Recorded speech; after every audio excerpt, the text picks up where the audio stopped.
السلام عليكم، مرحبا بكم معي في فيديو جديد. دوزو معايا نصوبوا هاد الطورطه اللي زوينه بمكونات بسيطه.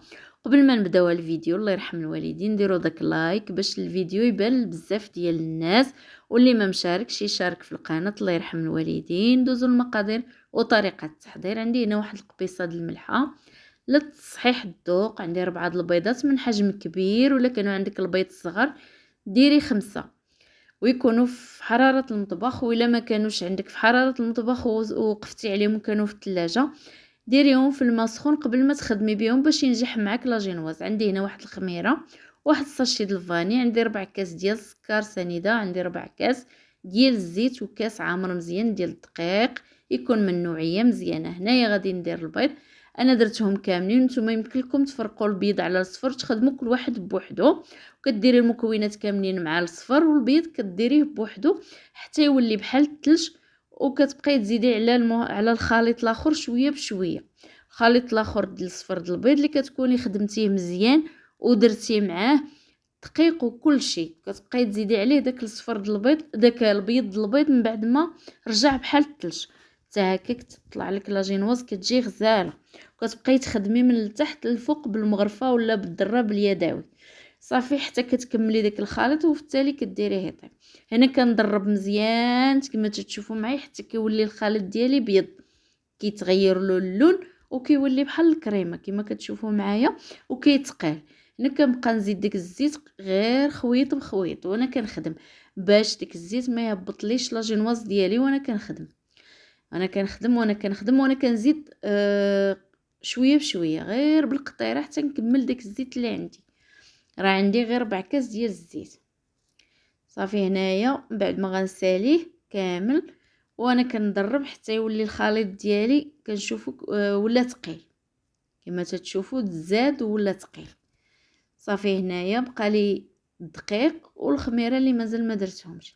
انا غنبقى نزيد غير شويه بشويه الطحين وانا كنخدم من التحت للفوق بالمغرفه، ولا يمكن لك ديري الضرب اليدوي وانت كتخدمي من التحت للفوق باش ما تهبطيش داك لاجينواز ديالك، ما يهبطلكش الخليط، ما يوليش بحال الكيكه عاديه صافي. انا كنبقى ندخل داك الطحين كامل، بقى لي منه غير واحد المعلقه صافي، بقى لي واحد شويه. غادي نزيد حتى الخميره ندخلها مزيان في الخليط. منين تكتبي به بحال هكا كيبقى لك فوق العجينه راه ناجحه لاجينواز ديالك صافي. هنايا عندي لبست ديك الكاغيط اللاطه ديالي ودرت له شويه د الزيت ورشيت له الطحين، وهنا مشيت مزيان مشيت داك العجينه مزيان، سرحت على ديك اللاطه. انا عندي كبير داك اللاطه، الا بغيتو نتوما لاجينواز غليظه ديروا اللاطه صغار من هذه، انا درتها رقيقه جات رقيقه كما تشوفوا. ها هي من بعد ما درتها في الفران الفوق 10 ديال الدقائق رديتها لتحت وحيدتها كتجي غزاله بحال البونج من الداخل. هنايا غادي نحيد لها دوك الجنيبات اللي قاصحين باش نقادها، وغادي نقسمها. قبل ما ديري ديك البابي كويسون قطعيه من الجنيب، قسميه على جوج وقطعيه من الجنيب باش تعرفي الوسط ديال لاجينواز ديالك. هنا غادي نقطعها على جوج، وكل نص غادي نقسمو على 3. انا خرجت منها 6 ديال الاجزاء حيت درتها غير صغيره ما درتهاش كبيره. هنايا حيت جاتني رقيقه درت كل جزء مع واحد، خرجت منهم 6 الاجزاء، كل جوج درتهم بوحدهم. مهم خرجت 3 ديال الطبقات.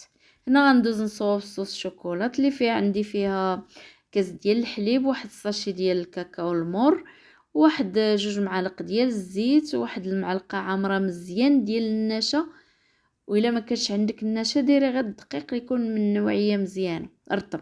هنا 2 معالق مزيان عامرين ديال السكر سنيده، وهنا عندي 10 الحبات ديال الشوكولاط من اي نوع بغيتي صافي. هنا غادي ندير غنخلي داك دانون ديال الشوكولاط هو الاخر، وغندي داك الخليط يطيب كما تشوفوا معايا، هو ناعم وزوين. بقيت مقابلاه بالتحرك باش ما يديرش ديك الحبيبات حتى كيولي الخليط ديالي راه زوين وكيلمع.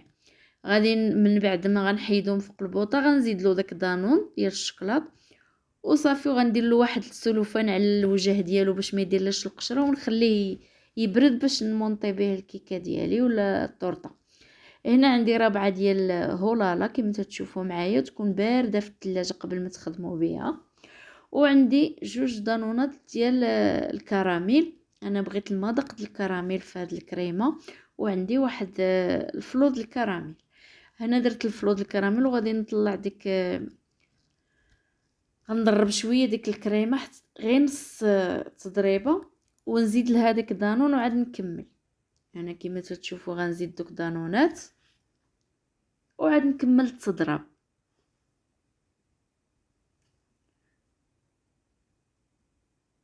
صافي هنايا زدتهم وغادي نزيد نضرب ديك الكريمه ديالي، ما نضربهاش بزاف تتولي ليا هكا ناشفه في الفم، تتبقى خليها هكا تبقى رطبه شويه وتجيك زوينه ومالسه.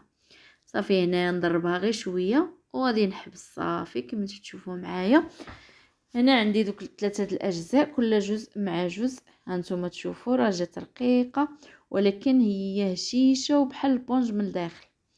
صافي هنا غادي ندوز نمونطيها. انا درت الجزء الاول درت له الكريمه وغادي نبقى غاديه هكاك حتى نساليهم كاملين. درت الجزء الثاني. يمكن لك نتيا دابا كما قلت لكم الا بغيتوها غليظه غليظ تجيكم غليظه شويه، ديروا لاطه صغيره باش تقسموها غير على جوج. انا جاتني رقيقه بزاف داكشي علاش قسمتها على 6. صافي هنايا درت الجزء الاخر في ديك الاخير في ديك ديال لاجينواز. دابا غنلبس لها حتى هي الكريمه كما تشوفوا معايا. الكريمه تبارك الله راه كفاتني، ملي كتزيدي لها هكاك دانون راه كتعطيك تبارك الله. كفاتني راه درت بها ساليت بها الطورطه كلها وشاط لي منها تقريبا شي نص كاس درتو في الثلاجه. صافي هنايا من بعد ما لبست لها الكريمه كامله عندي هنايا لوز ايفيلي. الا كان عندك نتيا المهم اللي بغيتي كاوكاو ولا اللوز بجوج كيجيو زوينين، اللي ذهبتو شويه غير في المقله هكا على عافيه مهيله مع التحريك. هنايا غادي ندير شويه ديال الكريمه في الجيب الحلواني وغادي ندير وريضات فوق منها من الجنب، غير باش فاش ندير ديك صوص الشوكولا ما تدي عليش كامله، ما تهبطش كامله. صافي كما تشوفوا صيبت لهذاك غندير ديك العقيق خضر هكا غير للتزيين وصافي. كما تشوفوا معايا راه تزيين بسيط وطورطه بسيطه ولكن جات غزاله. شوفوا ديك لاصوص الشوكولا شحال زوينه وكتلمع. صافي هنايا من بعد ما درت لها دوك زينتها بديك الطريقه من الجناب كما تشوفوا درت ديك الدميعات هابطين من الجناب ودرت من الوسط ديك الصوص الشوكولا. وعندي ديك الحبيبات الحلوه اللي ملونين درتهم من الوسط. تزيين بسيط، المهم هي تفرحي وليداتك بشي حاجه اللي هي بسيطه ما غاديش تكلفك بزاف. وهاد نتوما كتشوفوا راه جات زوينه لا في المنظر والمذاق ديالها يا سلام ديال الكراميل جات غزاله، المذاق ديالها غزال. كنتمنى تجربوها. وهانتوما تشوفوها حتى من الداخل جات فيها طبقات وجات غزاله. وعاد كدرت لها غير خفت الكريمه ما تكفانيش، داكشي علاش ما درتش كل جزء ندير له كريمه، ما غاديش تكفاني كريمه، داكشي علاش جمعتهم. هانتوما كتشوفوا راه جات زوينه من الداخل حيت داك لاجينواز رقيقه جات زوينه من الداخل وجات مفشفشه. ايوا هكا تفرحي وليداتكم. ما تنساونيش بلي لايك والاشتراك وبارطاجيو مع الاهل والاصدقاء تعم الفائده على الجميع. ونتلاقاو في شي اخرى ان شاء الله. والسلام عليكم ورحمه الله.